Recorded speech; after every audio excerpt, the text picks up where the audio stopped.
On l'a pas déjà fait cette intro? Oh! Ça n'a rien à voir! C'est une révolution là! Salut à tous! Je voulais la faire depuis un moment, c'est là, mais j'avais pas encore, j'ai pas les moyens. Je l'avais pas vu passer, mais on a vu arriver à l'atelier ce magnifique Revel Rail 29, pas à moi, et ben il est équipé du nouveau groupe GX AXS, le tout nouveau Tubo qui vient tout juste de sortir. Et je vous annonce ça comme une révolution parce que c'est une révolution. C'est une révolution mécanique. Ça se trouve, elle va servir à rien, ça se trouve, ça va disparaître, ça se trouve, les gens vont pas en vouloir, ça se trouve, j'en sais rien. Ça se trouve, c'est pas utile. J'en sais rien. Mais c'est vraiment une révolution mécanique. Depuis super longtemps. La nuit des temps. Ouais, un petit peu plus tard que la nuit des temps, mais pas loin, quoi, tu vois. Pour gérer notre transmission et le changement de vitesse, on a besoin d'un dérailleur, jusque là ça va, d'une manette, jusque là ça va, d'une patte de dérailleur. Ok? Les points de réglage sur un dérailleur, il y en avait 3. Donc sur le dérailleur, il y a 3 points de réglage. Les 2 vis de butée. J'y suis là ou pas? Moi j'y suis en tout cas. Et là... Là t'es bien là. C'est vrai? Ouais, tu montres... Donc ouais. les deux... Parce que je vois rien de ce côté-là. Les 2 vis de butée. Et ici, la vis de tension. D'accord? La vis qui permet de gérer la distance entre le galet haut et le pignon de ta cassette. D'accord? On a ces 3 points de réglage. Qu'il faut faire. Donc tout le monde doit se cogner déjà pour que ça shifte bien. Plus... Côté manette, parfois dérailleur, mais enfin je vous le résume. Ici, une vis pour gérer la tension du câble. Qui gère la montée et la descente de ton dérailleur sur les différents pignons de la cassette. 4 points de réglage. Tout ça posé sur une patte de dérailleur. Le fusible de dérailleur. Mais c'est un point faible ça. Hein. Tu te doutes bien que plus les dérailleurs ont augmenté en taille, le 12 vitesses, on voit bien que c'est des grands dérailleurs, plus l'effort installé sur la patte est important. Ok? Et donc plus elle a tendance à se plier et à pas être nickel. Or, avec du 12 vitesses, déjà avec du 11, quand tu avais une patte légèrement tordue, bah, ça chiffre de travers. Donc ça, c'est un vrai point faible. Intéressant pour le cadre, mais un point faible. Le nouvel AXS est une vraie révolution parce que il se débarrasse de ça. Il se débarrasse des 3 vis. Bon, pas du derrière, mais c'est symbolique. Hein. Je pouvais pas enlever les vis. Et quasiment de la molette. On a toujours un micro-ajustement, mais voilà, quasiment... Donc ça, c'est une vraie révolution pour les mécanos et une vraie révolution mécanique. Je peux pas le dire autrement. Comment on en est arrivé là? Comment on en est arrivé là? Je vous le refais. Depuis très longtemps, on fonctionne avec ces 4 éléments-là. D'accord? Ça fonctionne bien. Ça fonctionne très bien. Ils ont quand même amélioré les parallélogrammes.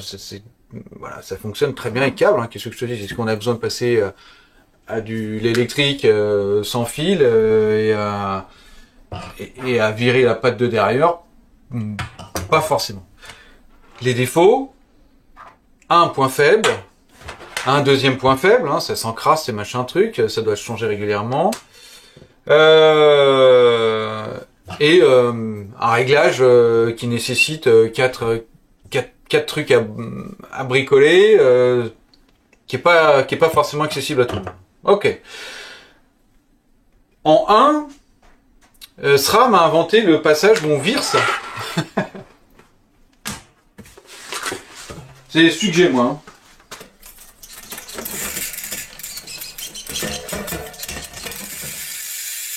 Donc, en Bluetooth, entre ma manette et le dérailleur, on se sépare de ça.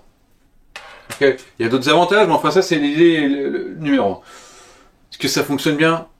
vraiment bien. Ah oui, il n'y a pas grand chose à dire, ça fait 2 ans que je roule avec, que tu roules avec. Ouais, je confirme aussi. Effectivement, ça marche monstrueusement bien, il n'y a rien à dire. Hein. Ça coûte cher. Est-ce que je pourrais revenir à ça sans aucun problème? Même du 11 vitesses, est-ce que je pourrais revenir? Je pourrais sans aucun problème aussi. Voilà. Donc ça, c'était l'étape numéro 1 chez SRAM. L'étape numéro 2, ça a été, c'est pas celle-là, hein, d'inventer. Ouais, mais elle est belle. Et celle-là, elle est belle, ouais. Et l'autre est globalement la même, donc voilà. Elle est plus photogénique. Vas-y. C'est ça. Vas-y. C'est d'inventer une patte de dérailleur qu'ils ont essayé de généraliser à tous les vélos. D'accord? Je dis pas qu'il y en a sur tous les vélos. Tellement pas. Il y a encore des millions de formes de pattes de dérailleur. Et je suis pas un vendeur de pattes de dérailleur. Hein. J'ai une boîte.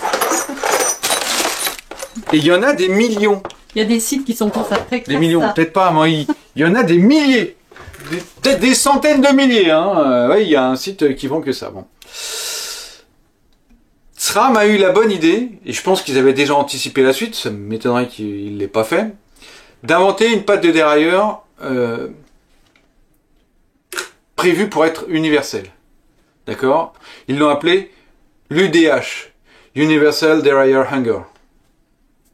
Voilà. C'est pas encore universel, hein, je te rassure, mais que c'est quand même présent leur patte de dérailleur sur beaucoup de vélos. C'est-à-dire qu'en fait, ils ont inventé une patte, ils ont dit au constructeur, bricoler le cadre pour qu'il aille avec ma patte. Et ce qui est pas dur à bricoler, hein, faut faire un trou. Ouais. Jusque-là, tout Un trou, une forme, ça n'a pas été ouf à faire. Hein. Celui-là n'en est pas équipé, par exemple. J'ai pas une patte de dérailleur universelle de chez SRAM. Donc la forme du cadre fait que j'ai tel type de patte de dérailleur. Voilà. Mais il y a un paquet d'autres cadres, et tous les cadres de gamme actuellement sont équipés de la patte de dérailleur universelle de chez SRAM. Moi je l'ai, Ouais, c'est ça. En quoi c'est pratique? Du coup, tu le trouves vachement facilement, tout le temps. Et évidemment, en plus, tu peux mettre n'importe quel dérailleur là-dessus. Hein. Tu peux mettre du SRAM, du Shimano, ça se posait pas de problème. Tout très bien, facile à trouver, pas trop cher. Bravo SRAM. Ça leur a permis d'aller à l'étape suivante. C'est-à-dire qu'ils se sont dit, cool, on a une patte avec donc une largeur fixe pour tous les trucs, et avec un format fixe et un diamètre qui est le même pour tout le monde, on peut la dégager et insérer directement le dérailleur sur le cadre. Plus de patte de dérailleur. Plus de patte de dérailleur. Donc, cet espace-là, il est toujours le même. Toujours le même. D'accord? Ils ont foutu une cassette qui allait exactement avec cet espace-là, roule-boule, et du coup, c'est toujours le même. Et quand c'est toujours le même, suffit de faire rentrer dans le programme, dans le petit moteur, tu vas de là à là, et tu bouges de temps à temps. Et on peut se débarrasser des 3 vis. Il sait qu'il va de là, il va pas plus loin que là-haut, et il sait qu'il va se déplacer de comme ça, tac, tac, tac, tac, tac, 12 fois. C'est pas mal hein, quand même. Hein, c'est pas mal. Ouais, c'est pas mal. Même épaisseur de cadre, donc pas besoin d'ajuster par rapport à l'épaisseur de ton cadre. Même épaisseur de patte, puisqu'il n'y en a plus, donc pas besoin d'ajuster par rapport à l'épaisseur de ta patte de dérailleur, qui elle aussi variait. Et enfin, des cassettes, là, même genre de cassettes, avec le même espace entre chaque pignon. Donc, pas besoin de régler tes basses et tes hautes en fonction de... Pas les basses, pas les hautes, et même le déplacement, et il va être probablement... Toujours le même aussi. Ouais, on peut le micro-ajuster, mais c'est vraiment du micro-ajustement. Mécaniquement, c'est génial. Je sais pas si ça va rester, je sais pas si machin truc, mais mécaniquement, c'est génial. Ok, on attaque la partie méca. Donc, installation du dérailleur. Déjà, alors, je vais le dire, je vais le réduire, ça ne fonctionne que sur certains types de cadres, ceux qui ont une patte de dérailleur universelle SRAM. Voilà. Sur mon Revel, je peux pas le mettre. Sur le Santa ici, là, je peux pas le mettre. Enfin voilà. Donc on peut pas le mettre partout. Donc, déjà, ça élimine un paquet de trucs. On se débarrasse de la patte de dérailleur. Seul ruse, c'est un filetage inversé. Pour bien méchant. filetage inversé. C'est indiqué, hein, le sens pour visser, le sens pour dévisser. Puisque là, ça va. Tu ne mets pas de gras pour l'installer. Tu peux éventuellement en mettre ici, mais pas là. D'accord? Tac, on met un peu de gras sur le filetage.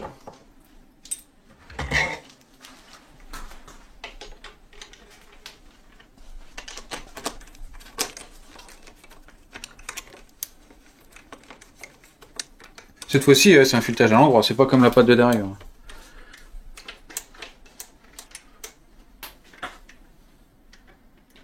Tu vas jusqu'à contact, hein, et t'enlèves un tour.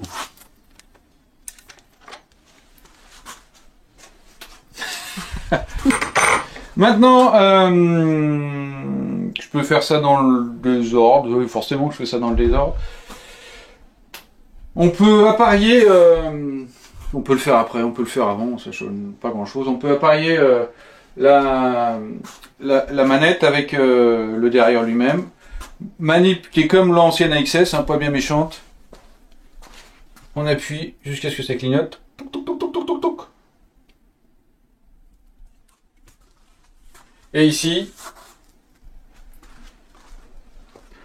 sur ce bouton là, on appuie jusqu'à ce que ça clignote de l'autre côté. Hop, hop, hop, hop.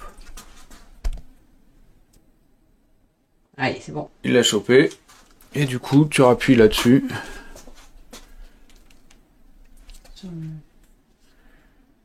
Hop là.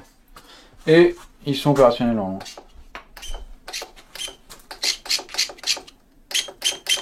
Donc on le met au plus replié.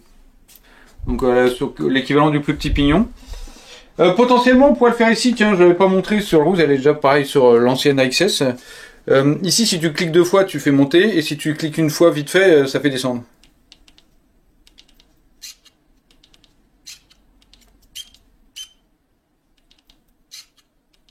Voilà, donc même si tu l'as pas appareillé avec la manette, tu peux faire la manip quand même. On installe la roue. Même manip, hein, on va le serrer, comme on fait d'habitude, et on enlève un tour. Ça doit être loose et loose. Hein. Alors, dévisser et dévisser. Ok. Vite fait, je vous parle pas de la cassette. Si, du coup, si, je vous parlais de la cassette. Et je vais commencer, j'avais gardé ça pour la conclusion, mais je vais forcément l'aborder un petit peu avant, parce que vous devez avoir ça dans un coin de votre tête. Un des gros problèmes de ce nouvel AXS pour moi, c'est que rien n'est compatible. Rien n'est compatible. Tu peux mettre que ça, que cette chaîne. Je peux même pas, moi, switcher, alors que j'ai quand même un truc relativement récent, à rien. Ça, c'est, à mon sens, très très chiant pour le moment. Alors, ça risque d'évoluer dans le futur, forcément. Donc, mais quand tu dis pas compatible, c'est-à-dire la cassette n'est pas compatible. Je peux pas mettre ma cassette sur l'autre cassette, je peux pas mettre l'autre cassette sur l'autre cassette, même en SRAM XD, même en SRAM haut de Et gamme. le pédalier, même chose? Non plus. Non plus. Voilà. Oh. Ni le dérailleur, ni rien n'est compatible. Ni la chaîne, hein, on va la voir après, parce que la chaîne, c'est l'élément le plus important du jeu, là. Pas compatible non plus. Installation du pédalier, c'est classique, c'est pas les mêmes entretoises, mais enfin bon, ça vous regardez dans le truc. On a déjà fait des vidéos sur installer un pédalier, un boîtier de pédalier. Rien de bien méchant. La cassette, elle s'installe complètement normalement. Un énorme point positif sur cette cassette, et c'est bien ça qui me fait chier. Et tu vois comment je l'ai bien dit.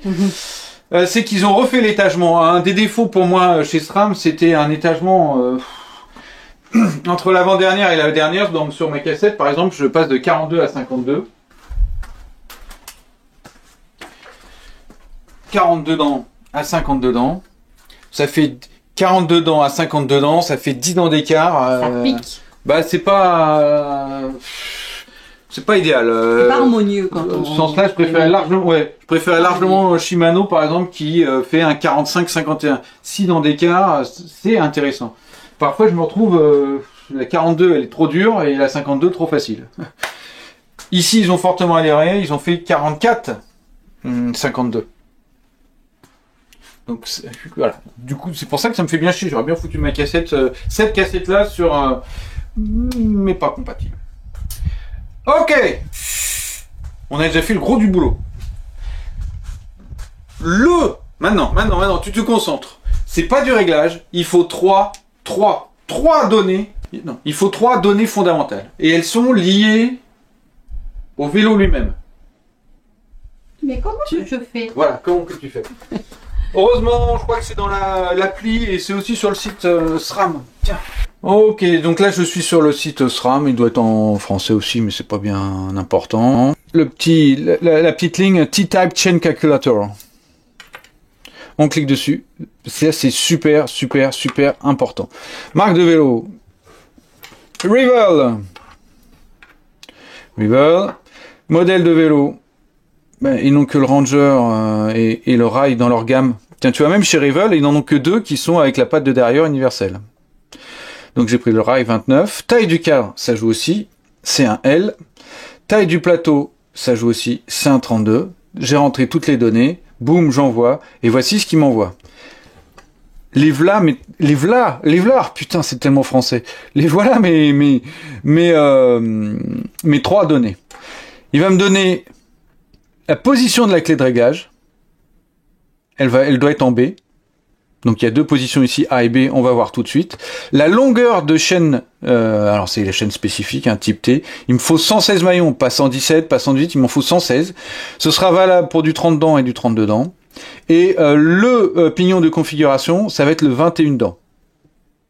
3 données, 1, 2 et 3. Celle-ci, elle est un peu accessoire, enfin voilà, tu l'as rentrée dès le départ, donc on peut l'enlever, mais il faut ces 3 trucs. On passe à la chaîne. Moi, le propriétaire du vélo, il m'a donné la chaîne comme ça, donc je sais pas combien elle en a. Donc là, moi, je suis coincé, je suis obligé de me compter 116 maillons. Voilà. Ça va être relou, je vais essayer de trouver une ruse, enfin, c'est pas bien méchant, mais enfin, voilà. 116 maillons, ça tombe bien, ils l'ont fait pile 116. Wouhou! Mais je me suis tapé le comptage de maillons. Et compter jusqu'à 116, je suis pas loin de ma limite, hein. Ça aurait été 117, 118, j'étais ken, hein, je pense. Donc voilà. Puis il faut surtout qu'il soit resté concentré. Putain, j'en étais où? Et tu te go, était à 101, 100... Bon voilà, juste à 2 mètres du bol de cacahuètes. Bon. Pas mieux que son chat. Ah oui, tiens, regarde quand même la chaîne pour montrer à quel point c'est des spécifiques, c'est des flat top. C'est utilisé depuis quelques temps chez SRAM sur la route, mais ils en ont fait une spéciale VTT qui va pas aller sur ton vélo de route, hein. C'est même pas les mêmes. Bon, ça fait partie des relous.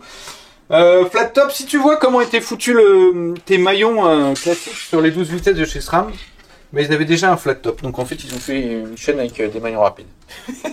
Non, je déconne, mais c'est un peu l'idée, quoi. Flat top. 116, il m'en faut 116. Donc, toi, quand tu l'achètes, tu peux déjà acheter la taille.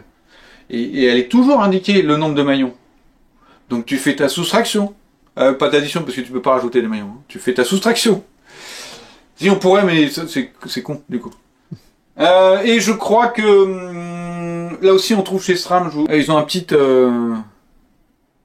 patron que tu peux mettre pour enlever le bon nombre de maillons à ta chaîne. 116, ici il m'en faut 116. Ça dépend des vélos. Ça dépend de plein de trucs, hein. 116, de la taille du vélo, de la modèle du vélo. 116, moi ici 116. Ok. Va sur ta tablette. Mets dans le tableau. Regarde bien. Ne copie pas ce qu'il fait lui. T'oublies pas, ça compte pour un maillon, hein, ton attache rapide. Et si tu as besoin de raccourcir, il n'y a pas de dérive chaîne spécifique, ultra spécifique. Hein, c'est un classique 10, 11, 12 vitesses, ça fait l'affaire. Deuxième point à régler, ici, je dois passer la clé de réglage sur la position B. Alors là, c'est ridicule. On enlève ça, on le tourne, on passe de A à B. Donc là, je vous le montre ici. On voit bien ici la clé de réglage et le curseur, il est bien sur la position B. Je vais même pas le toucher. Là, c'est peinard, c'est déjà fait. Donc, j'ai le point 1, ma chaîne à 116 maillons, et j'ai le point 2, ma clé de réglage. Mon point 3, c'est le pignon de configuration, 21 dents. C'est assez simple. Vous pouvez cliquer, vous avez facilement la petite vidéo qui vous l'explique sur SRAM. Là, je vous le montre ici. Donc, tout se situe aux alentours du point de repère rouge. De la bande rouge, là. D'accord? Le pignon ici, c'est le 21 dents, et le pignon ici, c'est le 26 dents. Pour faire le réglage, il faut se mettre soit sur le 21, soit sur le 26. Ok? Nous, c'est le 21. Il te précise bien, donc tu fais bouger ton dérailleur pour le mettre sur ce pignon-là, et ça veut dire bouger de 5 schlouks chez nous. 3, 4, 5, boum. Et le dérailleur, il a un drôle d'aspect. Oui, Il il est tordu de départ. Ça facilite effectivement les deux galets. Alors l'échappe, elle donne l'impression d'être tordue, mais ça c'est pas grave. On peut avoir quelque chose de droit avec un extérieur tordu, ça peut fonctionner. En revanche, je crois que les galets sont pas alignés, volontairement parce que ça facilite la montée, et la descente de chaîne. Donc faut pas y aller au burin pour tout remettre. Oh non, on commence pas à détordre le bordel. Hein. On va mettre la chaîne du coup. Tic tac, tic tac.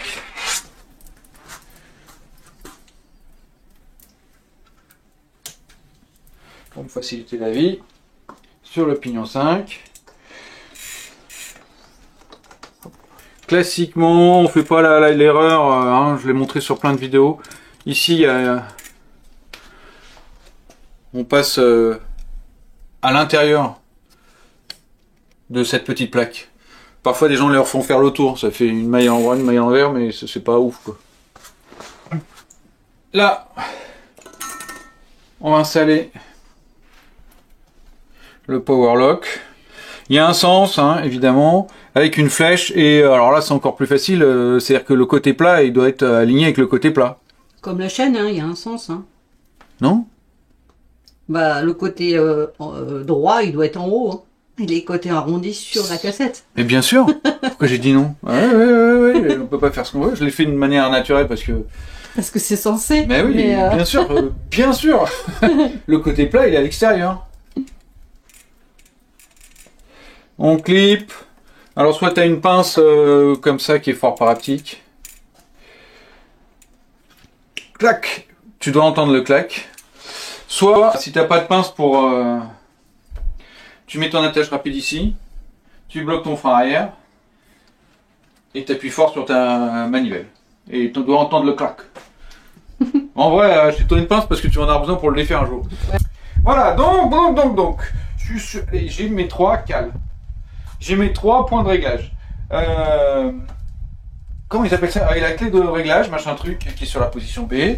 Mes 116 maillons. Et je suis sur la 21e, le pignon à 21 dents. Putain, je vais jamais y arriver. Ok. Mais non, il y a 3 points. En fait, c'est pas ouf. Hein. Il y a 3 points à respecter. C'est tout. C'est pas bien méchant. Mais il préfère ces 4 butées là. J'ai plus l'habitude, ça c'est clair. Ok. C'est là que la fameuse clé de réglage a son importance. Chez SRAM, on avait souvent ça pour étendre complètement. Ça détendait la chaîne et ça permettait de travailler dessus. Là, ils ont une deuxième position intermédiaire.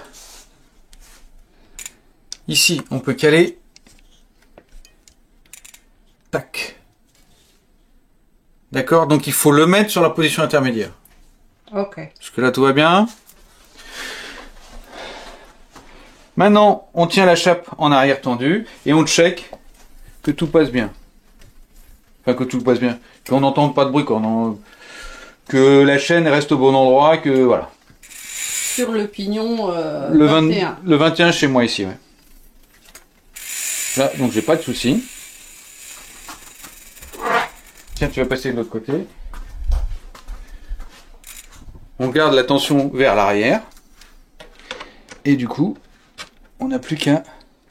Regarde, ouais, et si tu peux le filmer aussi, regarde les deux. Tu le vois, le petit trait blanc? Ouais, je l'ai. Et en vissant, il y a l'autre trait qui vient s'aligner. Ah, le trait argent sur le trait blanc noir. Ouais, il doit être aligné. Tac, tu le verrouilles une première fois. Et c'est indiqué ici, tu le serres à 35.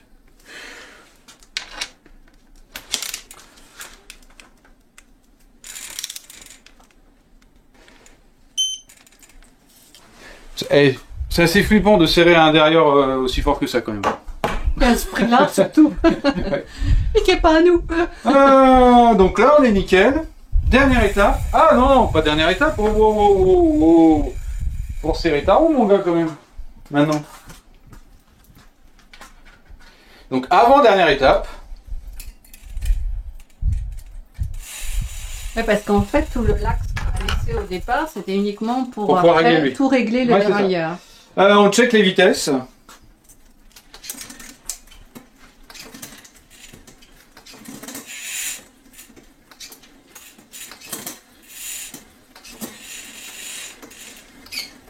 Donc il n'y a plus, il y a plus de vis d'écartement, hein, la vis de tension. Tout est calé d'office. Là, ça marche nickel. Si t'es pas hyper content du shifting, si tu as la position de micro-réglage, peut-être on va l'avoir. Tu gardes ton bouton appuyé ici et tu fais bouger lui ou lui en fonction de si tu veux faire décaler un petit peu vers la montée ou un petit peu décaler vers la descente. Donc ça c'est pour descendre pour moi et ça c'est pour monter. Donc si je voulais que ça monte plus facilement parce que j'ai un petit problème, tac, et Tu joues sur les deux. Ouais. D'accord. Bon, et puis pour les geeks, il n'y avait pas un réglage avec ton téléphone? si on pouvait faire sur l'appli et il y a toujours la même appli, elle prend toujours les mêmes, on a toujours les mêmes options dessus. Donc on peut faire le réglage au lieu de le faire ici, on peut le faire sur l'appli. Il te dit exactement où t'en es, le nombre de clics, donc ça c'est pas mal. Tu peux inverser les boutons si tu veux, tout ça on peut le faire pareil. Hein. Tu peux sur une seule pression monter toutes tes vitesses ou descendre toutes tes vitesses, ce que je déconseille fortement. Mais tu peux choisir, je crois, en mode plusieurs, enfin deux d'un coup, trois d'un coup, tout d'un coup. Voilà, il y a plein d'options différentes. En petit truc intéressant que j'ai vu chez un pro, il a aussi la XS. Il a aussi la XS pour la tige de sel. Et il a fait un combo assez intéressant, c'est-à-dire qu'il a utilisé la double pod des deux côtés. Pourquoi des deux côtés? Il n'y a pas besoin de l'autre côté. Non, il n'y a pas besoin de l'autre côté. Et il s'en est servi, il a configuré le bouton du haut et le bouton du haut. Chaque fois, c'est pour débaisser la tige de sel ou la remonter. Ça actionne la commande de la tige de sel. Et le bouton du bas et le bouton du bas, à droite et à gauche. Droite, c'est pour aller vers la droite sur son dérailleur, et gauche, c'est pour aller vers la gauche sur son dérailleur. Donc monter les vitesses ou descendre les vitesses. Je trouve ça vachement élégant, vachement intelligent. Et donc ça, c'est possible grâce à l'appli. Conclusion. Conclusion. Oh la vache, on a fait une intro, une conclusion. Conclusion. Développement et tout. Bon, révolution, c'est sûr. Vous avez vu, ça, en termes de mécanique, ça n'a rien à voir. On change tout. Les avantages, je viens de les dire. Fonctionnement hyper optimisé. Fonctionnement hyper optimisé.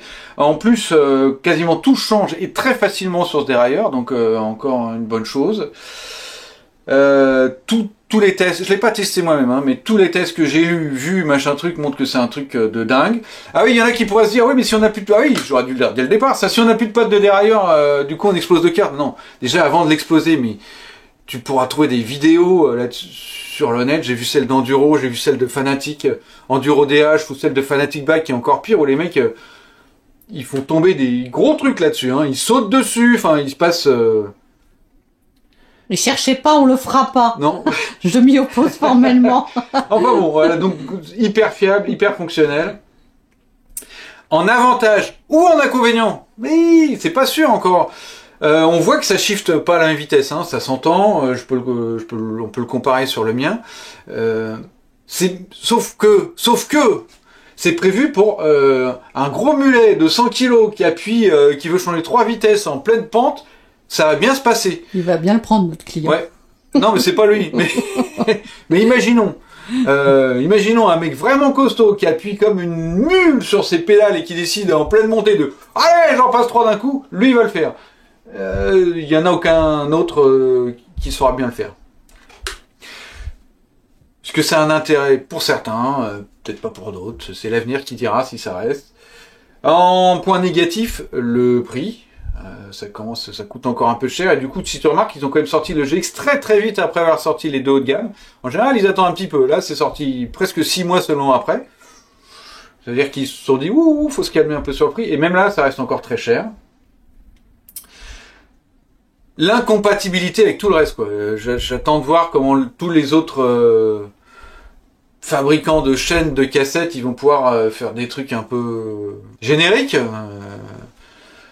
Ouais, parce que là, t'es vraiment fixé que sur du SRAM et que sur ça. Et que, en plus, mais c'est même pas compatible avec les autres SRAM, quoi. Donc ça, je trouve ça très très chiant à mon goût. Voilà. On a tout dit. Bon, il me semble. Sur ce, j'espère que cette vidéo vous a plu, que vous avez appris quelque chose, ou qu'au moins vous êtes amusé, ou qu'au moins ça vous a occupé. C'est gros chiens. Bon allez, sur ce, salut les amigos. Namasté.